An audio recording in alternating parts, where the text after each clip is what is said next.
Let's turn to business now. Charles Pellegrin looks amazing too. We're going to head to the UK. This is the discussion of public finances playing a big part in the first TV election debate between Rishi Sunak and Keir Starmer on Tuesday, ahead of the election in just under a month's time there. A bit of a tough transition from Cyndi Lauper there. The Conservative Prime Minister and the opposition Labour leader traded barbs over tax and spending, mutually accusing each other of being irresponsible with public finances and touting their own budget plans. Well, Sunak said Labour's plan would increase taxes for households. Starmer defended himself by saying that he would only raise very specific taxes. Let's take a listen to some of those exchanges. Independent Treasury officials have costed Labour's policies, and they amount to a £2,000 tax rise for every working family. No, this is important. Mark my words. Labour will raise your taxes. It's in their DNA. Your work, your car, your pension. Thank you. OK, you name it, sorry, Labour will tax it. I think that the super rich should be paying their tax. I want to get rid of the equity loopholes that are there, again, for the super rich. And I think the oil and gas companies should be paying their fair share towards our energy. So we will raise those, but we won't raise the others.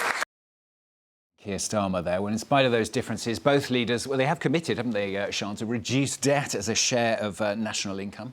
They have, but it's unclear whether their plans to do so are actually achievable. At least that's the conclusion drawn by a UK think tank, the Resolution Foundation, which found that whatever political affiliation the next government will have, there could be a national shortfall or deficit of up to £33 billion. That's about 38 billion euros, unless there are more severe austerity measures. Meaning more debt will be needed. The reasons for this larger shortfall in finances are higher interest rate payments on debt, slower than expected productivity growth, and the £10 billion it will cost to compensate victims of an infected blood scandal. This could mean either higher taxes or further spending cuts to settle public finances, which led the Resolution Foundation to the conclusion that the current fiscal debate between Conservatives and Labour is, quote, detached from reality.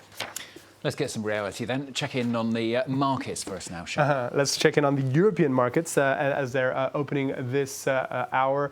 This Wednesday session, they're opening higher as investors are looking towards the European Central Bank's next decision on interest rates, which is scheduled for Thursday. It's widely expected that the ECB will cut rates for the first time since 2019. But a higher than expected Eurozone inflation figure released last Friday is sowing doubt. Nonetheless, we're seeing both the DAX in Frankfurt and the Paris CAC 40 up almost to 0.2% this Wednesday morning. Now let's move on to a different kind of business for you. This is memorial tourism, related to D-Day, this. 80 years from the landings, shops in Normandy are really turning over huge profits, selling souvenirs to the hundreds of thousands of tourists who are visiting the area. There are also war reenactments and plane simulators for visitors to enjoy, but some critics say it is too much and that war is not an entertainment business. Leo McGuinn has this. This town in Normandy is awash with American flags, remembering D-Day 80 years on. Amazing. History, a walk in history. In the main square, tourists from all over the world have gathered in a festive atmosphere. It's a financial windfall for the area, with souvenir shops running out of stock fast. This business is charging €17 for a medal and €8 for one of these plaques. Everything that's marked 80 gets sold. That's the most popular magnet, and 3/4 of the stock is already gone. This week, Normandy is host to hundreds of thousands of visitors. D-Day is a profitable business, with historical reenactments also popular with visitors. 80 years on, these spectators are enjoying reliving some famous battles. They pay €12.50 each in order to watch. In a museum you can imagine what happened, but here you get to live it. Many visitors are looking for thrills as well as history.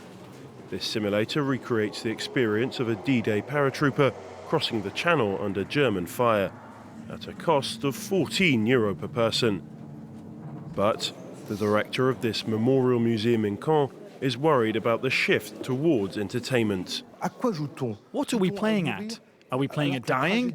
As tragedy returns to the heart of our history, as war has returned to Europe, why do you want to play at history? History is tragic. We need to understand that.